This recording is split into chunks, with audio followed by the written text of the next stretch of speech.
some personal household stuff or chores, and to some probably Saturdays, Sundays, weekends usually are best bet doing your apostolic duty. But nonetheless, you're here, and I guess that is a very resounding response to the question early on during the opening as to why are you here? You being here today, this Saturday afternoon, is very meaningful because we in Hakbang na Maisog, we go around the country, we visit Filipino communities abroad para dalhin sa kanila yung tunay na nangyayari sa ating bansa. And this afternoon, what we hope to achieve, what I hope to achieve personally, ay pagkatapos ng ating pag-aarap ngayong hapon, magkaisa tayo, makiisa kayo, stand up, be heard, speak up, and be counted, at magdeklara tayo ng gera laban sa korupsyon. Let us be united and let's declare war against the continuing rape of our public coffers. Magdeklara tayo ng gera, magdeklara tayo ng digmaan laban sa walang humpay at patuloy na panggagahasa sa kaban ng bayan sa pera nating mga Pilipino. And this, ladies and gentlemen, is what Hakbang na Maisog is all about. Ang Hakbang na Maisog is a social movement that's calling for transparency, accountability, peace and security in government and in governance. Let me begin with transparency and accountability. Napahapyawan na kanina ni Attorney Trixie yung tungkol sa mga maling or misplaced public investments. And let me begin with the 5.7 trillion pesos 2024 budget. 5.27 trillion pesos ang budget natin ngayon sa Pilipinas. Ito ang perang inilaan ng gobyerno upang patakbuhin ang pamahalaan upang ibigay yung mga pangunahing pangangailangan ng ating mga mamamayan. Subalit, ano ba ang katotohanan? Madilim, malungkot, masaklap. Of the 5.7 trillion pesos, at least 800 billion pesos. 800 billion pesos, some say, it can go aside as 1.2 trillion pesos. Ito ang inilagak nila doon sa kilalang unprogrammed appropriation. Ano naman yung unprogrammed appropriation?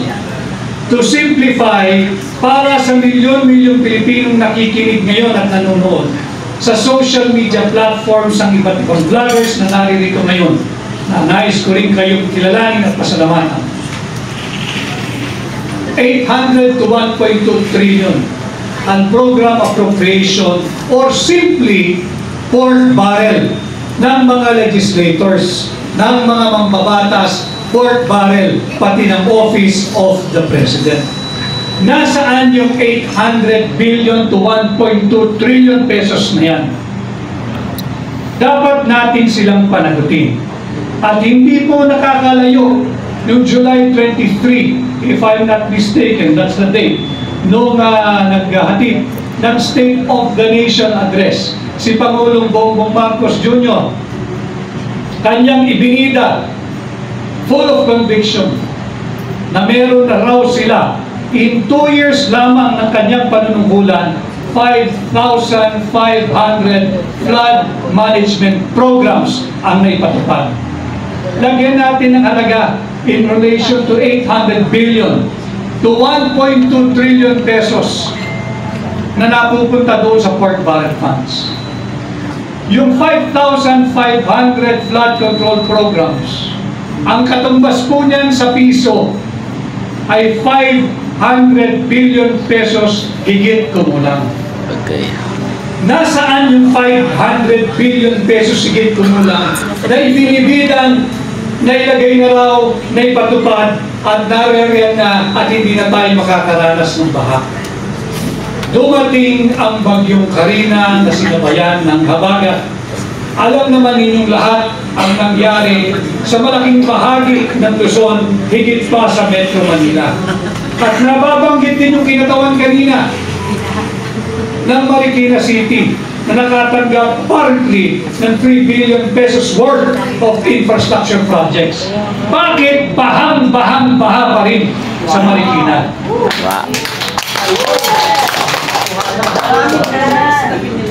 Nandiyan rin, kamakailan lamang, binisita na naman tayo ni Bagyong Enteng, sinabayan muli ng habagat.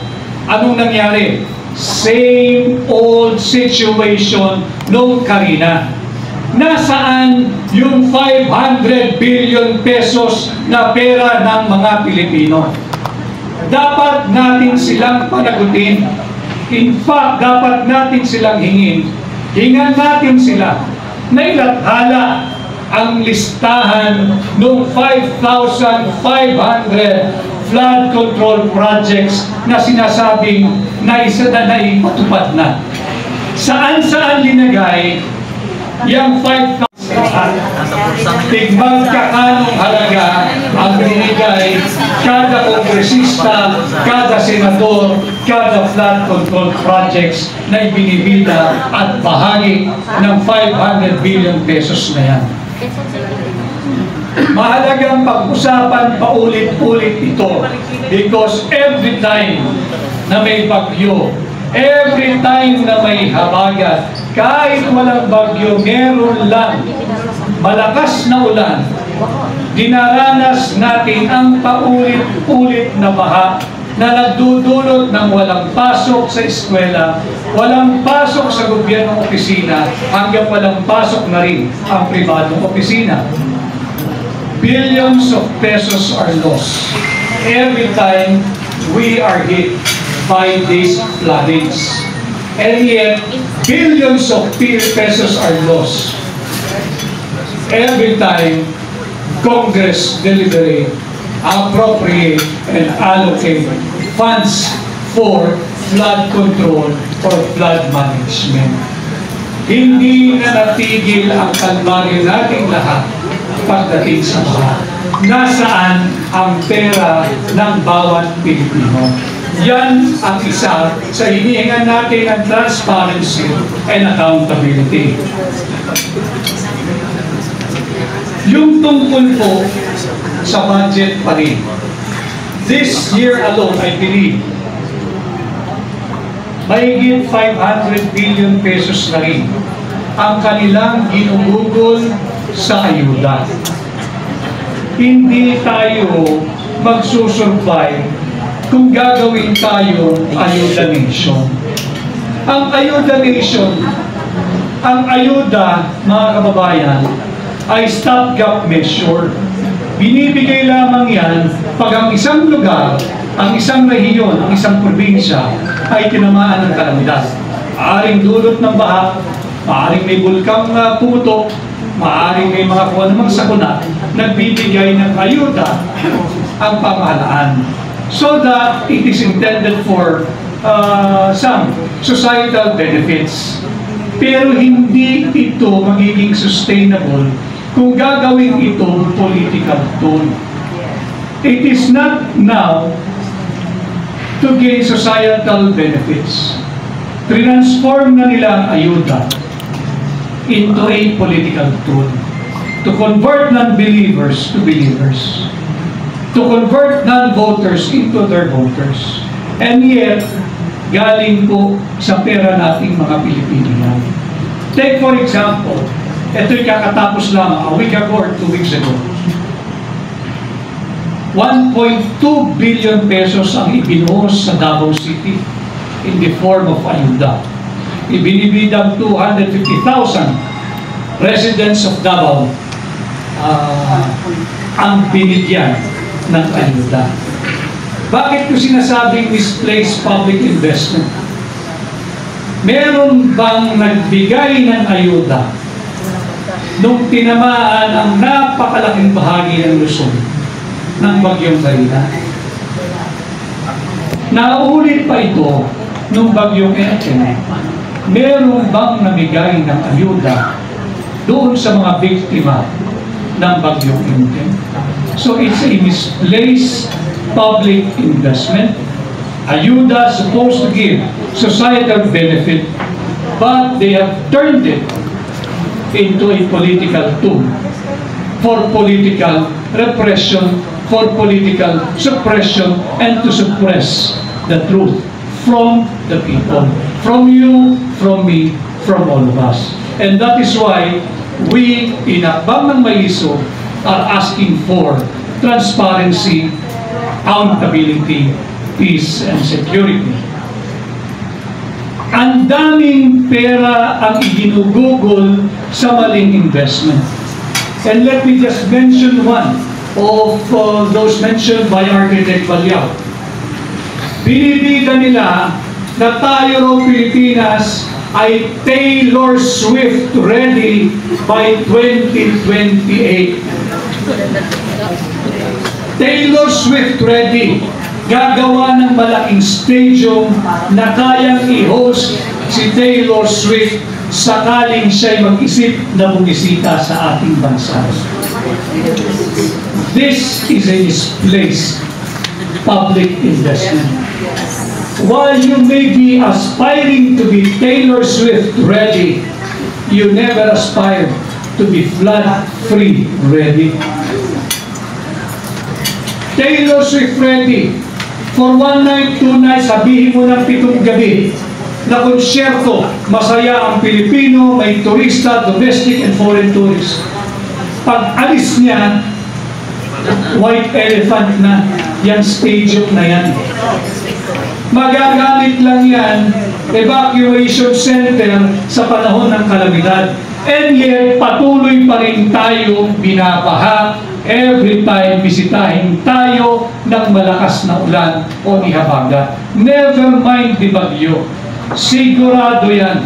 Pag may bagyong malakas, sabi nga nila, automatic yan, babahain tayong lahat. Look at their priority. Pangarap nila maging Taylor Swift ready ang Pilipinas by 2028, pero hindi nila pinangarap na maging flood-free at least ang Kalakhang Maynila o malaking bahagi ng mga binabahang lugar by 2028. And yet, they spent already 500 billion pesos in 2 years alone for flood control projects na hindi naman nila may duro at may identify kung nasa saan. Yan ang hinihingi natin ng pananagutan, yan ang hinihingi natin ng accountability. Our national debt has risen to 15.69 trillion pesos end of June 2024 or end of July 2024. When we assumed office in Malacanang, I was still part of this administration during its formative phase. Nasa 12-point-something trillion pesos ang ating national debt, ang utang ng national government. Ngayon, 2 years into office, ang utang na ng national government ay 15.69 trillion as of end July 2024. 2 taon pa lamang, halos 4 trillion pesos na ang inuutang ng gobyerno nito. Saan napupunta ang pera ng mamamayang Pilipino? Hindi po ninyo pwedeng palagpasin ito dahil tayo rin ho ang nagbabayad nito. Just in case you do not know, we pay our debts, both foreign and domestically sourced debts, through our taxes. And what is frightening now is sometime in August, no less than the chief executive of the land admitted that he himself is frightened because the debt to GDP ratio is 63%. Ano po ang significance nun? According to the acceptable global standard, dapat ang threshold is 60% lang ang sovereign debt ng isang developing country like the Philippines. Our situation, our sovereign debt is 3% elevated from the accepted global standard for the sovereign debt of a developing country. Pag ito ay patuloy na tumaas, we will suffer and experience downgrading ng ating credit rating. Pag bumabaho yung ating credit rating, tataas po yung cost of borrowing. And so on and so forth. Magdedevalue ang piso, lalong lilit ang halaga nito, at parang magdadaos-daos na po ang magiging problema natin sa pananalapi at ganun din sa inflation. So makikita natin dito, ang problema patuloy pa rin. Corruption and inflation. Mali yung public investments na ginagawa ng pamahalaan. For 2025, kung kayo po'y nagulantang na 5.7 trillion pesos ang budget natin for 2024, kalahati po dito, by the way, is utang. Inutang din natin, foreign source or domestically sourced loan. Just the same, isa lang po ibig sabihin ng utang po yun. Babayaran din po natin yun. For 2025, ang proposed budget ng gobyerno ay 6.3 trillion pesos. 6.3 trillion pesos. And immediately, sinabi na 500 billion pesos dito higit kumulang ay isinantabi na para na naman sa ayuda. Para na naman sa ayuda na hindi mo rin mismo ma-audit. Pinag-uusapan ng mainit ang audit diyan sa Kongreso. Paano mo i-audit yung 500 billion pesos? Eh, nagre-reklamo nga yung mga recipient. When they stand to receive 5,000 or 3,000, ang natatanggap na lang nila kalahati. Binibiyak pa. Meron pang tongpats, meron pang kahati. Mahirap na nga ang recipient ng ayuda, ginagawa mo pang miserable. Mahirap na nga yung recipient ng ayuda, tinatanggalan pa nila ng dignidad. Iyan ang bagong Pilipinas.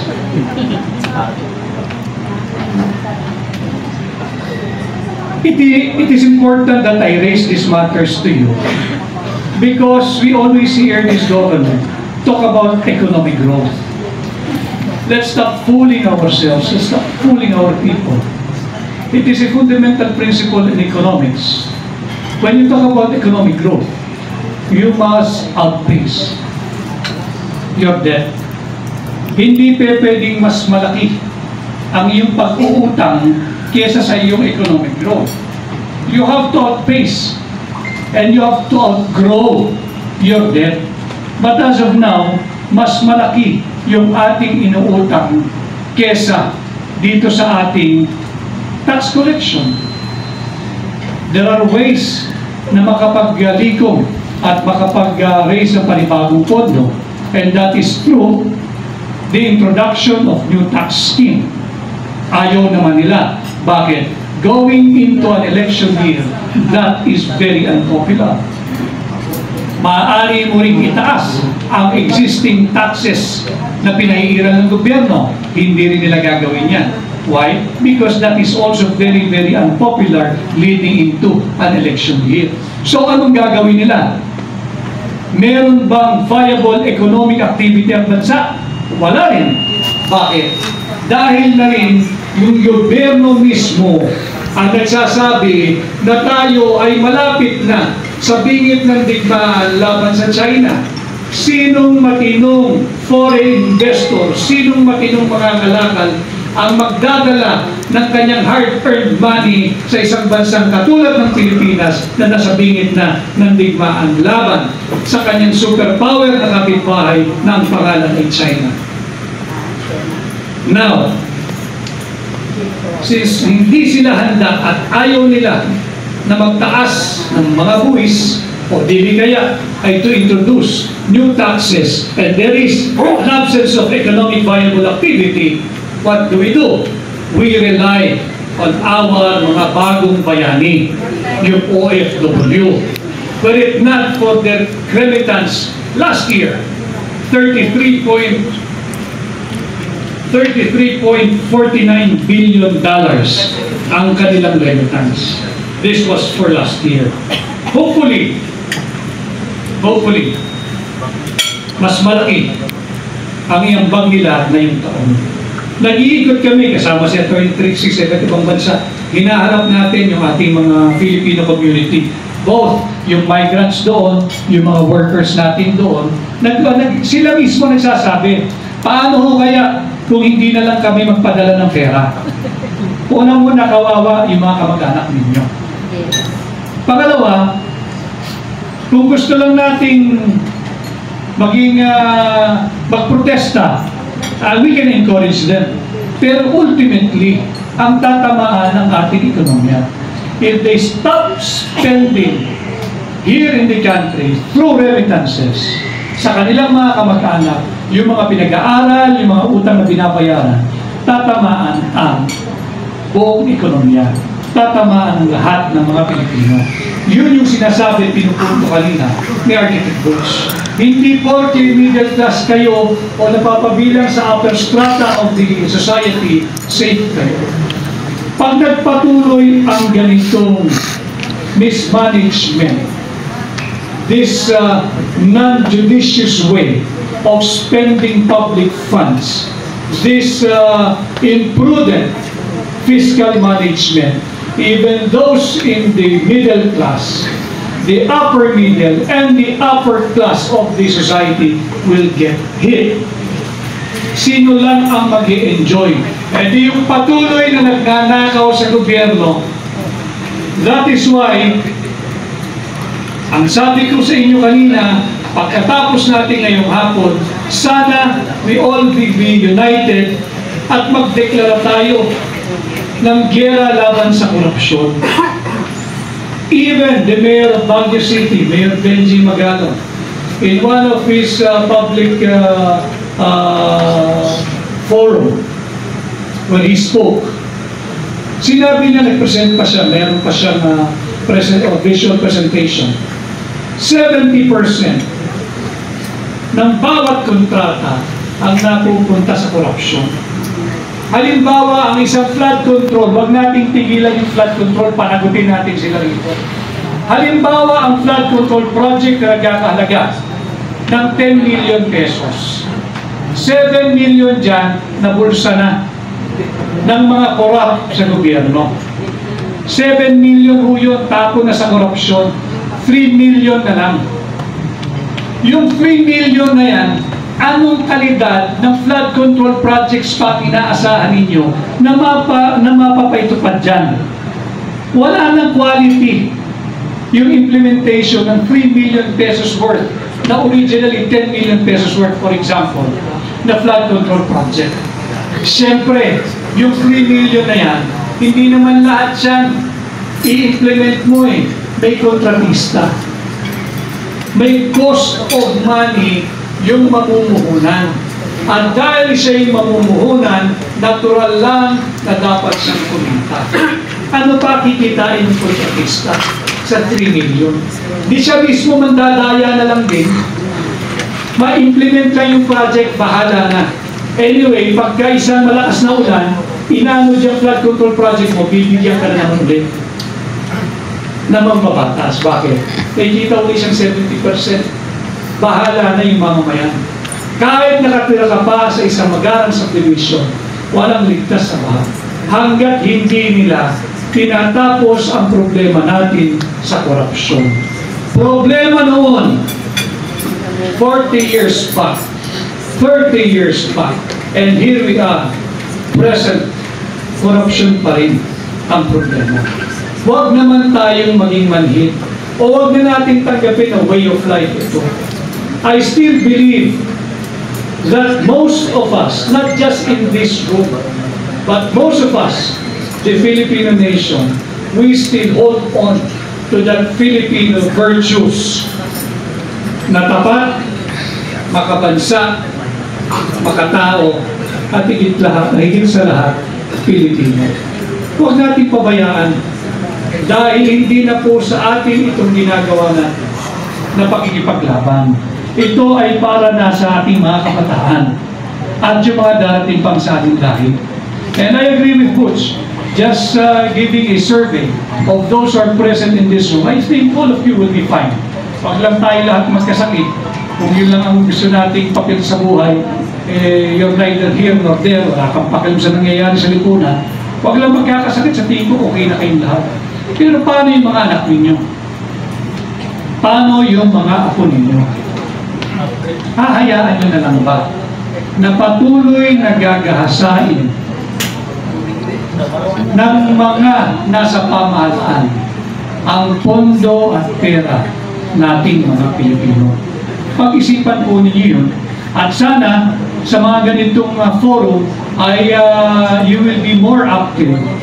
Speak up, make a stand, and let your voice be heard and be counted.